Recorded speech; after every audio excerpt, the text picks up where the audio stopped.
আমাদের জাতীয় পতাকা তো লাল সবুজ, তো আমরা যদি সবুজ ঘাসের মধ্যে লাল লাল শাক রোপণ করছি, তো যে কারণে কিন্তু দেখতে খুব সুন্দর লাগে। আর আমি দেখছিলাম দূর থেকে, অসাধারণ ভাই, অসাধারণ। এদিকে তাকালে তো মনে করেন একদম প্রাণ জুড়িয়ে যায়। দেখেন এই যে এই সাইডটা সুন্দর না, কি সুন্দর ভাই। এই যে আমার সঙ্গে তো অনেকের সঙ্গে পরিচয় আছে, আসলে আমি কোন লেভেলে কোন কাজ করে আসছি এটা তো আপনি সবচেয়ে ভালো জানেন, কারণ অনেকেই অনেক কিছু বলবে, কিন্তু এখন আমি এটা আমার এটা গায়ে লাগে না, বুঝছেন, বললে কিছু আসে যায় না ভাই। আমি কিন্তু আপনার জন্যই শুধু 2 বার আসছি এখানে, আমার কিন্তু কোনো স্বার্থ নাই, জাস্ট আপনাকে সেটা বলে না। ধরেন আমি যে লেভেলে যেখানে কাজ করছি, হ্যাঁ তা তো অবশ্যই, এবং আপনি ওটা তো বললাম যে আমার বিশ্বাস হচ্ছে না যে ভাই আপনি এটা করতেছেন এখন। আর তার চেয়ে বড় কথা, আমি কিন্তু খুব তেরা লোক, আমি কোনোদিন কেউ ছাড় দিছি না? তেরা না, আপনি ভালো মানুষ। না না শুনেন না, আমি যে চাকরি করছি আমি কেউ ছাড় দিয়ে কোনো কাজ করছি না? আপনি স্টেট কথা, আমি ড্যাম কেয়ার চলছি না। হ্যাঁ তো দাদা এই যে এই শাকগুলো উঠান। আরে আপনি শাক চিনেন না? হ্যাঁ এই যে ব্যাগে রাখেন, ব্যাগে রাখেন। শরীর তুলো না কে ভাই, আমার ঘরে তো বউ নাই, দাদা আছে। দর্শক নাইলকো পিওর শাক পাইছো, আনো নাই কে? দর্শক পরিচয় করেছে আমাদের শরীফের সঙ্গে। শরীফও আমার সঙ্গে দীর্ঘদিন কাজ করছে, এখন শরীফ ভালো কাজ করে। আসলে সুযোগ পেলে আমি জানি চলে আসবে, আমি বলছি এরপর থেকে প্রতি শুক্রবার দিন চলে আসবা, বা পারলে বৃহস্পতিবার রাত্রে চলে আসবা, শুক্রবার সারাদিন থাকবে এখানে।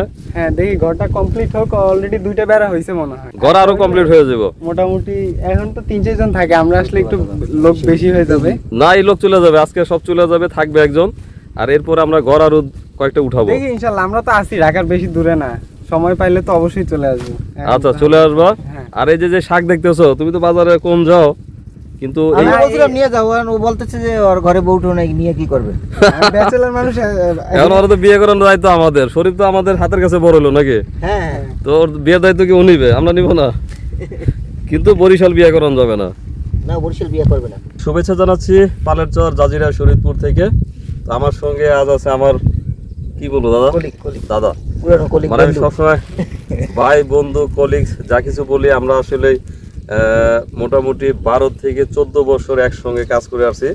দাদা মূলত গ্রাফিক্স এবং অ্যানিমেশনে কাজ করেন, যারা মিডিয়া বা ডিজিটাল ভালো বোঝেন তারা বুঝবেন আসলে দাদার কাজটা কি। দাদা সুন্দর কাজ করেন, এবং আমার চ্যানেলের যে লোগো দেখেন সেটা দাদার করা, মানে আমার চ্যানেলের খুঁটিনাটি যে অ্যানিমেশন গ্রাফিক্সের কোনো কাজ দেখেন সেটা দাদার করা। আর ক্যামেরা আছে আমাদের শরীফও মাঝে মধ্যে আমাকে দুর্দান্ত হেল্প করে। দাদা এই ধন্যবাদটা তো আমরা আসলে যতটুকু জমি দেখছেন আমাদের, এটা আমরা 2বার পর 2বার আমরা মাইর খেয়েছি।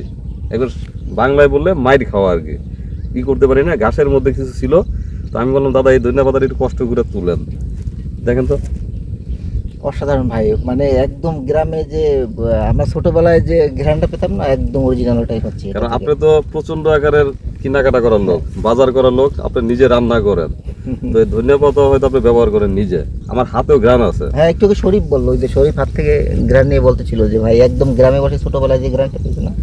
তো এই জমিতে আমরা মোটামুটি 1 মাস আগে যে সার দিছিলাম, তারপরে আমরা এই জমিতে সার পানি কিচ্ছু দিই নেই, এই জঙ্গলের মধ্যে কিছু আছে এটা উঠালাম, হয়তো এই প্রথম আর কি আমি বাড়ির জন্য এগুলো নিব আর কি, সময়ের কারণে উঠানো হয় না। আর আমরা এই জমিটা ভেঙে অন্য কিছু করব। আমিও নিলাম এই যে। কেমন দেখলেন, কতটুকু দেখলেন?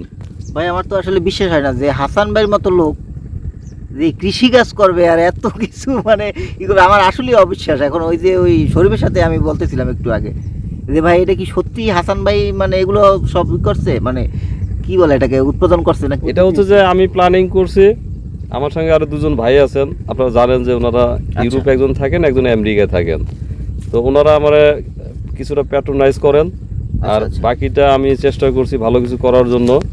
তো এখন এই যে যেগুলো দেখতেছেন আসলে এগুলো আমাদের হচ্ছে যে প্ল্যানিং আর প্যাট্রোনাইজ, আর বাকি কিন্তু সব কাজগুলোই কিন্তু এই যে আমাদের সঙ্গে যারা কাজ করে তাদেরকে দেখলেন, আচ্ছা এটা ওদের একটা বিশাল অবদান। আর দাদা ভাই এখন তো আমারও মানে ইচ্ছা করতেছে যে চাকরিটা কি সব ছেড়ে আপনার এখানে এসে থাকি, আরো ইচ্ছা হবে। সিরিয়াসলি ফান করতেছি না, আমি যখন এগুলো সব সুন্দর গুছাবো তখন দেখবেন আরো আসতে ভালো লাগবে। আর লাল শাক তো আপনি কিনে আবার আসবো ভাই, আমি আবার 2 মাস পরে আসবো, সব যখন মানে হবে একটু বড় হবে, ওই যে যেগুলো দেখালেন আমাকে লাউটাও, মাস্টার জি স্যার। আজকে আপনি শাক বেচতে না যে ভালো করছেন, শাক বেচে পাবো যে টাকা হ্যাঁ, তার চেয়ে বেশি কাজ হয়েছে আজকে আপনি এখানে থাকার কারণে। খেতে পানি টানি দেওয়া তো মানে দরকার। একদম নিজের ইচ্ছা মতো দিয়ে নিচ্ছেন। কেউ তো আবার পারেও না, আবার ফিতে দিয়ে পানি দেওয়া। ওই দিয়ে ভেবে করলাম বলে না, ওরা শাকটা ঘাটে পৌঁছে দেব, আমি নিজে।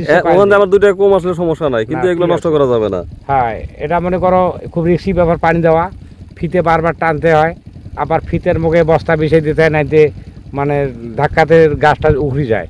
এই যে কাকু না দিয়ে কেউ পারেও না, আমি নিজে মনে করি এটা সুন্দরভাবে পানিটা দিতেছি। পানিটা দেওয়া শেষ হলে বিকেলবেলায় ইনশাল্লাহ আমি এই খেতে আজকাল সার দেবো, মনে করো ইউরিয়া এবং ম্যাগনেসিয়াম দুইটি একসাথে মাখিয়ে আমি এই সারটা আমি ব্যবহার করব। এই নিয়েতে আমি বলে না আজকে পানিটা দেওয়া চাপাই দিই। আচ্ছা, আমি এখন ওই যে গাজর ক্ষেতের ওদিক দিয়ে আসছিলাম, বুঝছেন? হ্যাঁ হ্যাঁ, এই যে পানি দেওয়ার পরে গাছগুলো স্পষ্ট হয়ে গেছে। হ্যাঁ, আজকে গাছ আর কি পানি দেওয়ার ছোটো একটু হয়তো কাদায় লাগিয়ে পড়বো, আবার ওই গাছ আবার দেখবা কাল সকালবেলা ইনশাল্লাহ সব খারাপ দাঁড়ায় গেছে। দাঁড়ায় যাই। আর ওই যে নতুন পাট শাকে যে পানি দিছেন, হ্যাঁ। মানে এটা কি মনে হলো যে মাটি মনে হয় যে একবারে কি করে? ওটা শুকানো আসলো, যে বীজটা ফেলাছি বীজটা কোনো অস না পাওয়ার ধরনের টসে নাকি আসলো। এখন পানি কালকে যাই হোক দিছি পাট শাকে, ওটা ইনশাল্লাহ ওটা পাট শাক হয়ে যাব। দর্শক, আপনারা জানেন যে আমরা ভুট্টা রোপণ করব, তো যে কারণে একটা বীজ একজন দিছিলেন, তো তার কাছ থেকে বীজ এনে আমরা এই জমিতে একটু রোপণ করে দেখছি আসলে দানাটা কেমন হয়। তো মাস্টার এখানে এনে রোপণ করছিলেন, মাস্টারের সঙ্গে একটু কথা বলবো। মাস্টার একটু বসে একটু দেখান। জি স্যার। এটা রোপণ করছিলেন কবে এই চারাগুলা? এটা প্রায় 8 দিন হইব আর কি।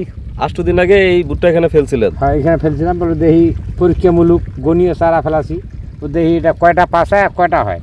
তো এখানে মনে করি 21টা গাছ দানা ফেলাছিলাম, ইনশাল্লাহ 20টা আমার উঠে গেছে, একটা সাধারণ ওটা পাশাইতেই পারে, ওটা কোনো ব্যাপার না। আচ্ছা, আর ওখানে 15 রোপণ করছিলেন? এখানে 15টা। আচ্ছা, ওদিকে যায়েন না, এদিকে প্যাক, তো আমি প্যাকের মধ্যে যেতে যাচ্ছি না। এখানে 15টা ওপেন করছিলাম, 15টার মধ্যে 15টাই উঠছে। 15টাই উঠে গেছে। আচ্ছা, এদিকে আসেন। হ্যাঁ, ঠিক আছে স্যার। এই প্যাকের ভিতরে আমি যাইতে যাচ্ছি না, আমি ওদিকে গেলে গাছগুলো নষ্ট হবে। না, ঠিক আছে। এখানেই বসেন আবার। জি স্যার। আর মাস্টার, জি স্যার। তাহলে এটার ফলাফল কি? জ্বালাইছে তো ভালো? ফলাফল জ্বালাইছে ভালো, কিন্তু গাছ চেকর হবে, অত সুবিধা গাছ হবে না। এটা বাড়ির বীজ, তো বাড়ির বীজ গাছ একটু চেকরে হয়, হয়তো দামে কম পাবো, দামে কম পাবো, কিন্তু আমাদের গাছ হবে, কিন্তু অত একটা ফলন তো পাবো না এই গাছে। অতএব আমরা ওই যে যদি কাল মানে বিএডিসির বীজ মনে করো যদি কাল আমরা যে কোনো দোকান থেকে আমরা কিনে নেই প্যাকেটে, তাহলে ওইটা আমাদের কোনো পাস আইব না, ওইটা দানাটা খুব ফলন তো ভালো হবে ওইটা। আচ্ছা, এটা কম দাম, এটার কাজও কম, মনে করো এটার গাছ হইবে, ওই গাছের কিন্তু ওই ফল সুবিধা হবে না।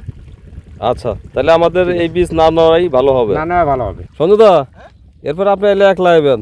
হ্যাঁ, আচ্ছা, ঠিক আছে ব্রো, আপনি একা আইবেন কি এখন? তো বুঝছি আমি। আপনার লেগে বোতল নিয়ে আসবো। না না না, আপনি যখন খুশি তখন আপনি যাইতে পারবেন। এখন শরীর তো থাকতো, শরীর কালকে গেলে তো সমস্যা হইতো না, না, আমার সমস্যা নেই। কিন্তু আপনি তো দোকানে না গেলে মনটা খারাপ লাগবো। আজ শুক্রবার তো, নাইলে আমি ভাই করতাম না।